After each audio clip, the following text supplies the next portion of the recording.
Kemudian solawat, selesai salawat, dari situlah Nabi kemudian turun. Saya tidak bahas tadi waktunya naik karena nanti turunnya kita bahas. No inabita didampingi kembali ketika sampai di Baitul Ma'mur, didampingi turun ke langit ketujuh. Siruntu alena pangulutta Nabiullah Ibrahim alaihissalam. Makutana Nabi Ibrahim, ya Muhammad, agamu pulang. Coba, manusiawi pak. Ya kong kata Allah sompa Malaysia, sidrap korewa ilo sidrap, aga nakutana teh angka gamilo.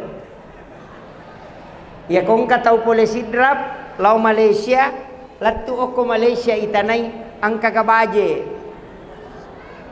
Angka tau pole Mekah, kasidrap ditanya aga na poleang, maka day cere gincung cila sujadang, cere kristal. Jadi setiap orang yang pernah melakukan perjalanan dena kutana tema kada aga muita niga mewa siruntuk cidi bapak kutanana aga na poleang. Nabi Ibrahim pun demikian. Pole Nabi tasiruntuk pong Allah Ta'ala rewa isiruntuk Nabi Ibrahim, iya miro nakutana Nabi Ibrahim agamu pole Muhammad. Maka dia Nabi tersempajang nasa siaga kada 50 waktu aga nasa Nabi Ibrahim, Muhammad, iya ko najamai umakmu assalanganga, aku titip salam kepadanya. Salam itulah kita baca kama shallaita ala Ibrahim. Padahal namode tabaca iya ro as-sota sumpajata. Salat itu bacanya cuma 5 pak yang wajib. Yang pertama Allahu Akbar, yang kedua Fatihah, yang ketiga syahadat, yang keempat salawat, yang kelima salam. Hanya 5 bacaan yang wajib dalam salat. Doa iftitah sunnah, bacaan surah sesudah Fatihah sunnah, bacaan ruku itu sunnah, yang wajib itu rukunya. Tokop boleh rokok wajib, bacaannya sunnah. Sujud yang wajib, bacaannya sunnah. Tahiyat hanya 2 wajib, hanya syahadat dengan salawat. Kalau orang tidak hafal at-tahiyatul mubarakatuh, langsung saja baca syahadat, baru salawat. Baru salam ke kanan, ke kiri itu sudah sunnah. Jadi ya kong katau dena sampaja na sabak maka dewa pala ibacana tasurubani pak guru ya 5 ewe. Ya kodena pala iya 5 mate bawan ni.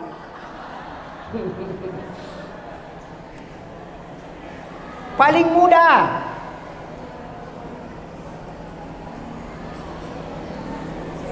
Maka de apo isangi pa ustaz? Meka macio koy mange aga niya na. Akada bani wakate jamai sampajan na jamai pu imang. Allahu Akbar. Selesai. Paling mudah toh.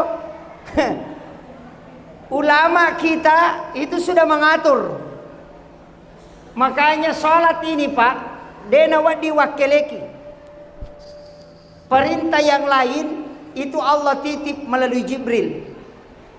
Zakat dititip melalui malaikat Jibril. Haji dititip melalui malaikat Jibril. Puasa dititip melalui malaikat Jibril. Tapi salat tidak. Tapi sininna pakasiwenge na titip puang Allah Ta'ala melalui malaikat kepada Rasulullah bisa digantikan. Bisa. Zakat ia kota nedi pasui boleh anak yang menunaikan zakatnya. Jadi kong kata sogi anak na wajar ni zakatna boleh. Kemudian haji, sudah tua tidak mampu naik haji, kasih uang ke anak kita atau cucu, nanti dia yang hajikan, namanya badal haji. Puasa bisa diganti dengan makanan, bisa, namanya fidyah kalau tidak mampu. Kemudian puasa juga ketika ada yang wajib kita tidak selesaikan, ketika kita wafat anak boleh menggantikan, namanya qada puasa. Tapi sholat tidak bisa. Dari situlah kenapa tidak ada yang mendampingi Nabi ketika menerima sholat. Maka dari Nabi tak, ya kodemu le tatonge tudako, ya kodemu le tudange liuko, ya kodemu le liue isyarat mu pakai. Kalau tidak bisa pakai isyarat, panggil Pak Imam. Nanti Pak Imam yang selesaikan. Itu berarti sudah meninggal. Kalau kau tinggalkan, harus kau ganti. Dena cocok maka datawe jamangi. Angka deni zaman atau mate tidak bisa ditutupi oleh orang lain. Kenapa? Karena sholat tidak melalui titipan kepada yang selain Rasulullah. Yana tu ampai pak degaga pak kasiwiang. Lai challa tau matoe. Icalla indo amboe. Kodena jamai anae kecuali sholat. Ya kodena puasa anak ta deni callaki. Kodena pasusak ke anak ta tidak dihukum orang tua. Tapi kalau anak kita tidak sholat, maka yakin pasti kita dapat bagian. Yaitu ampai ta pas sekolah pesantren ini anak tak. Di sini ada pondok pesantren, masukkan anak kita ke pesantren. Maka da wede apa je namelo ma pesantren Pak Ustaz? Magampang. Masukkan saja ke pesantren, kalau 3 hari dia lari tidak masalah. Yang penting pernah masuk ke pondok. Awal daftar dulu di situ. Maka dah lari made Pak Ustaz, tidak apa-apa. Nanti di hari kemudian kita sudah punya modal. Maka dah pura ni upatama pesantren ini pun lari made. Ya. Nah sabak ia kodenan kata patamai pasti newa ki matu. Demetonan kana pasikola agama kak. Coba. Tasuro ya na tama sempajang. Ya kodeno ko agama ta pasikola. Tapi ya kok pesantrennya serahkan ke gurunya. Podangi pembinana. Tabarasa ikodena sempajang. Napaki made. Ya mato ko sorimondri kodena sempajang anata. Tapodangi malaikat. Pura tu podak guruna ya narola mutanay. Aja na ya ngurusu. Selesai persoalan. Iya. Kan begitu Jipa. Saya selalu mengatakan, biarkan anak-anak mulai dari SMP sampai SMA dia mengenyam pendidikan agama. Magai narekomasu imatu makulia nan caji paremang tidak masalah. Kalau nanti dia mau sadar, dia tahu jalan kemana dia tempuh. Karena dia sudah pernah belajar agama. Tapi ya kodega dasar agama na nalau pero namelo mainga agama na pikau. Itu kuncinya. Pentingnya dasar agama. Aja tamasela ko batta ya nata. Ya tu ko ki pesantrennya pa ang kamana tau batta. Na sabaya tu pesantrennya bengkele me matomi. Ya tu bengkele oto kappo. Oto masolang ko mana ti patama. Jadi ya ko kappo ya nata itate patunarewa. Ya ko pusumi lai laplap minarewa. Jadi angkat tu anak ko pesantrennya pa iba rasa me matto pa na pamainga. Nasabah tahu kepok tapatama. Kan begitu. Ini harus dipahami. Saya bersyukur di sini ada Asadiyah. Ya. Asadiyah Pak ya. Pesantren Asadiyah. Saya minta kepada seluruh anak-anakku yang di Asadiyah sekolah, nanti kalau ada umur panjang selesai di sini, datangi makamnya guru kita, Guru Tasaada di Sengkang. Datangi makamnya, bacakan suratul Fatihah, kemudian berdoa kepada Allah. Puang talinga baraka turuk pada toha baraka angkai talingnya tau pandritewe. Itulah yang dikatakan dengan tawassul.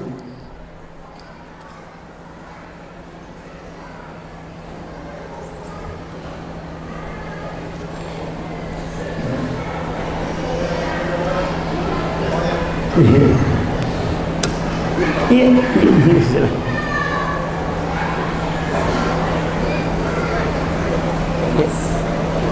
Oh iya.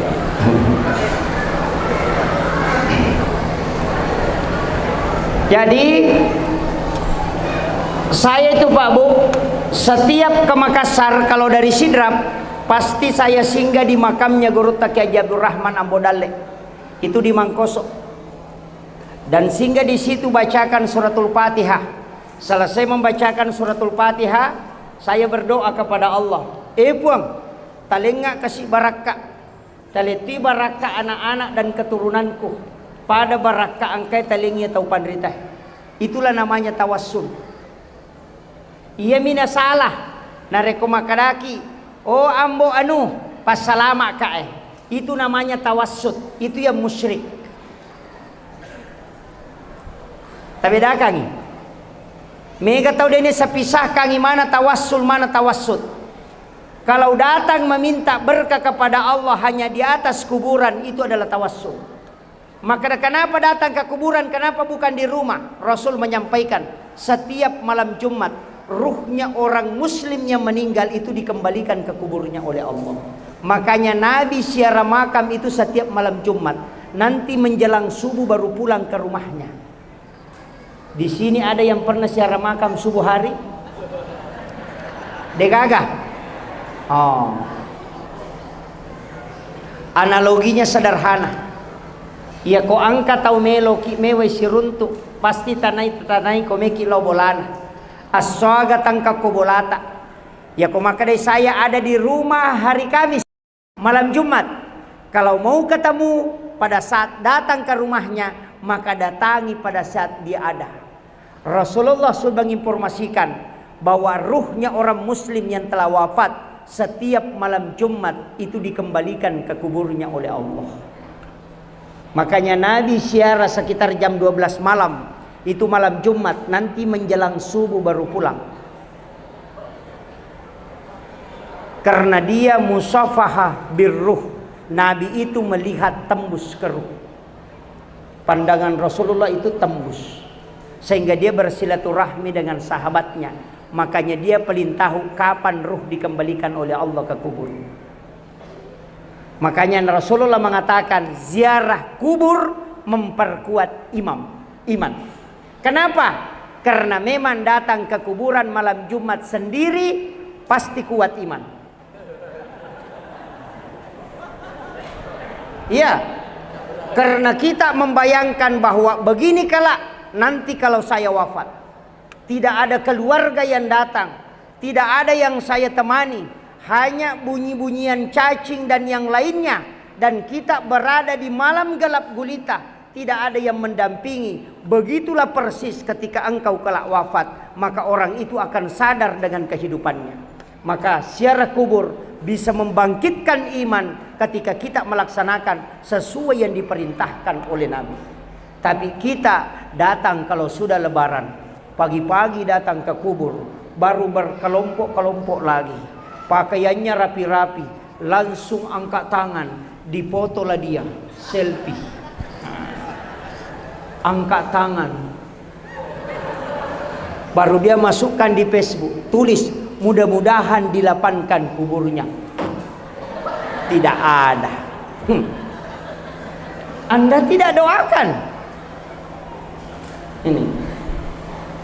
Makanya dari situlah kenapa di subuh Jumat itu dibaca Alif Lam Mim Tanzilu dengan surah Al-Insan. Hal ata'al al-insani hinum minad dahri lam yakun syai'an mazkura. Itu intinya. Kemudian saya lanjut, nanti tidak selesai ini. Kita janjian saya ceramah maksimal 1 jam. Ya, maksimal 1 jam. Kemudian Rasulullah ketika Nabi Ibrahim mengatakan, saya titip salam kepada umatmu yang melaksanakan perintah ini. Dari situlah kita menggunakan kalimat kama shallaita ala Ibrahim. Kenapa Nabi Ibrahim yang minta? Apa balasannya? Siapa yang menerima salamnya Nabi Ibrahim atau mendoakan Nabi Ibrahim dalam sholatnya, maka Nabi Ibrahim mengatakan, setengah dari pahala sedekahku aku akan simpangkan untuknya. Itu pahala sedekahnya Nabi Ibrahim, Pak, tidak ada yang kalah. Karena satu-satunya Nabi yang bersedekah sampai sehari ini selain Rasulullah adalah Nabi Ibrahim.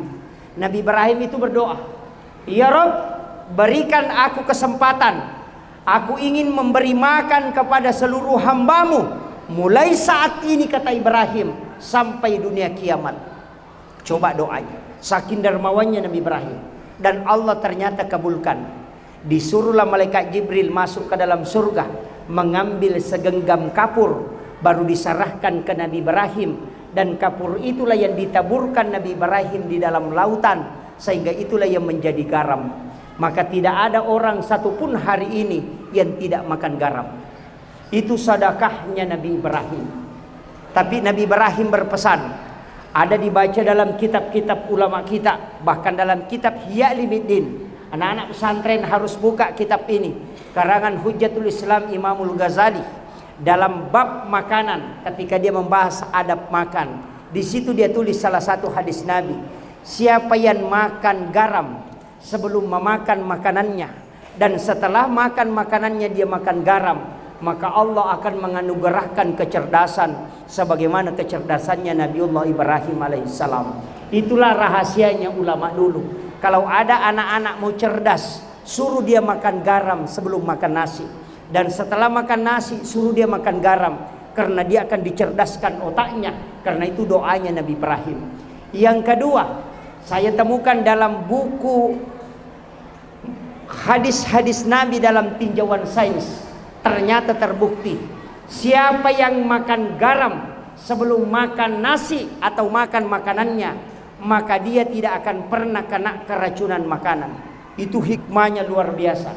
Yang paling mantap, yang paling bagus, ternyata disebut dalam kitab Kansun Najah wa Surur, siapa yang makan garam sebelum makan makanannya, dan setelah itu dia makan garam lagi sedikit, maka dia tidak akan pernah lama syahwat ketika dia melakukan itu.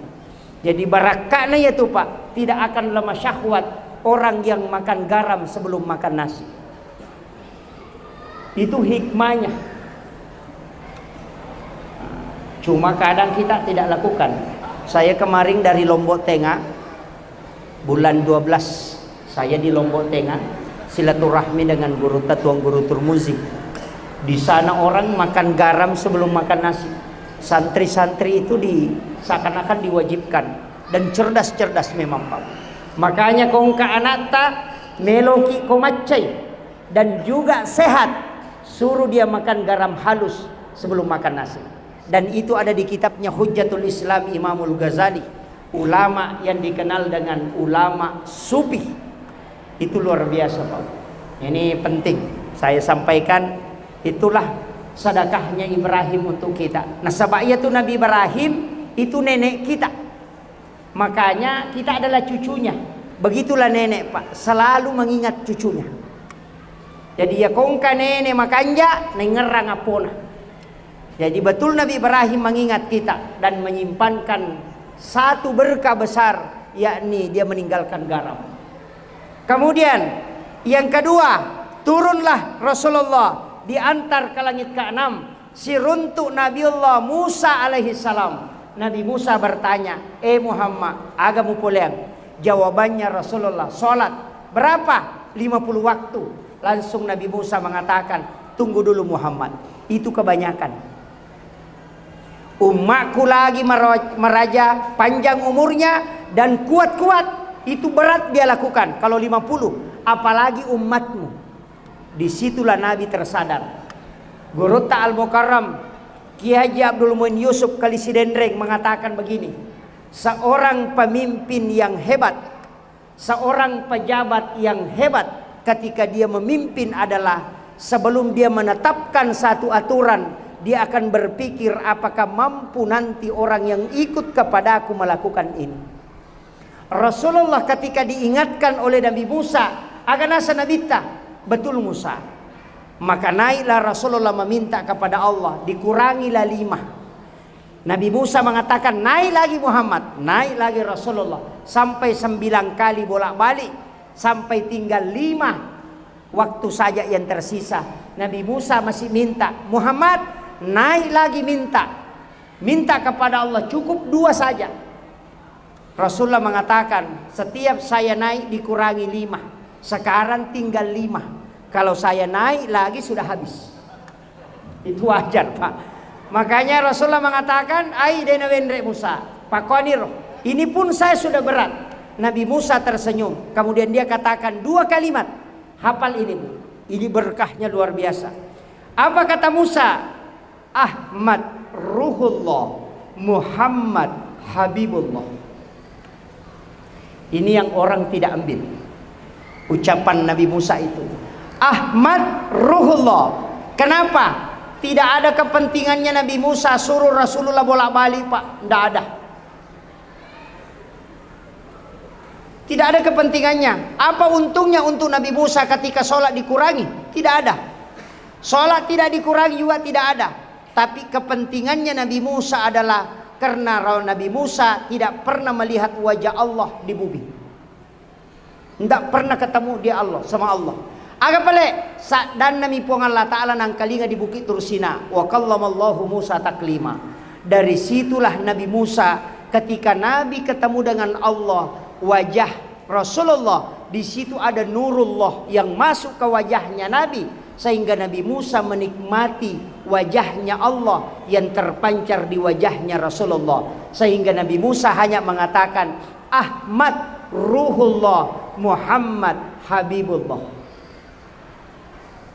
Siapa yang membaca kalimat ini ketika khatib duduk di atas mimbar untuk mengambil khutbah kedua pada hari Jumat, dia meletakkan tangan kanannya di sebelah kiri dadanya, kemudian dia baca Ahmad Ruhullah, Muhammad Habibullah, maka orang itu akan dikenali kala oleh Rasulullah di yaumil akhir.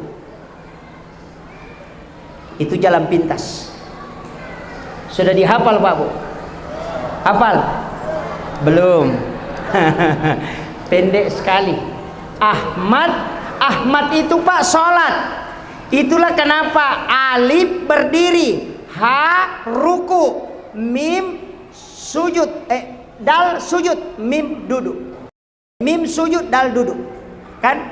Alif berdiri, alifu tetong, ha roko, mim sujud, dal tudang. Tulisannya Ahmad. Kepala mim, dada ha, pinggul mim, kaki dal. Tulisannya Muhammad. Ya natu nak dapat tarekae Muhammad tetong Ahmad mas sempajang. Terpaham nih? Tahu Pak Koling memang supaya gampang kita paham. Saya mengambil kaidah lain supaya mungkin ini lebih gampang kita pahami. Ia rawatakalewe unsurnya 4. Tanah, air, angin, dan api.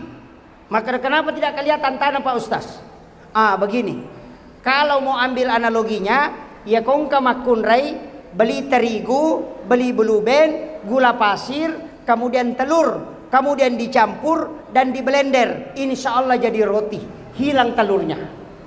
Maka tubuh manusia ada unsur api, ada unsur tanah, ada unsur air, ada unsur angin, menyatu, tapi dia tidak kelihatan. Tapi ketika kita emosi, maka muncul panas. Itu akan muncul dengan sendirinya. Makanya unsur inilah sipakna api tetong, sipakna angin ngerokok, sipakna wae suju, sipakna tanah tudang, ia matotu makada Ahmad watakalewe mas sempajang.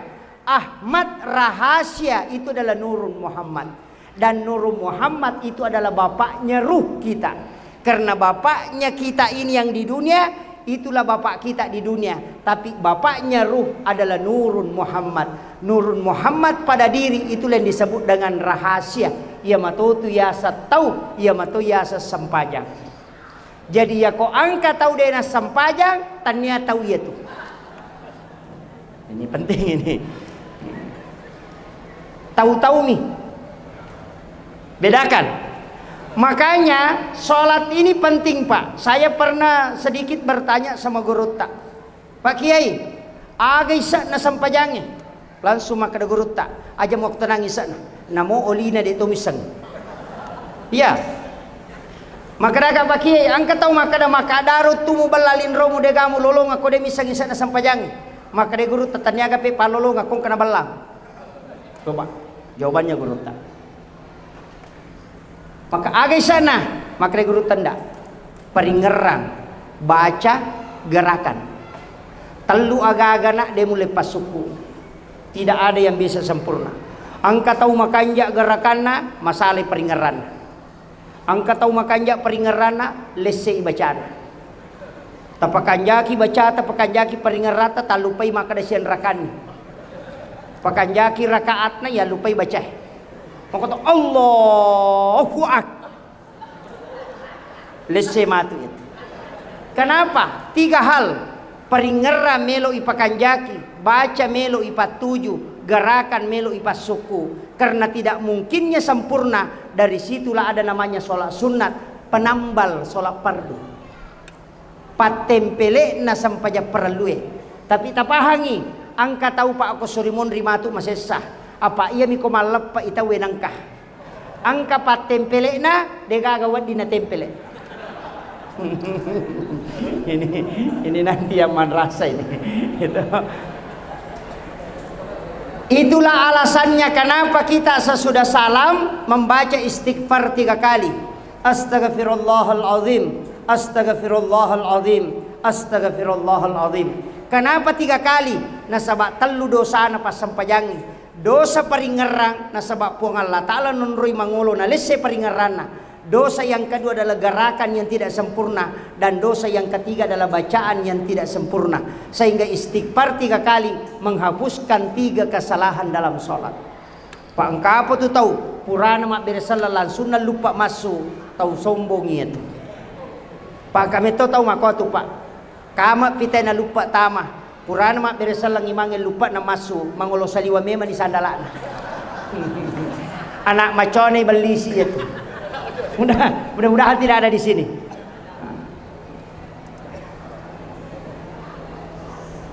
Kemudian Rasulullah itu turun sampai ke Nabi Adam. Itu Nabi Adam pak menitipkan satu nikmat besar kepada kita. Ini kuku. Kuku ini adalah kulitnya Nabi Adam.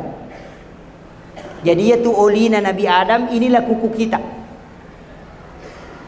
Agak berakan. Semua kulitnya itu Nabi Adam itu kuku.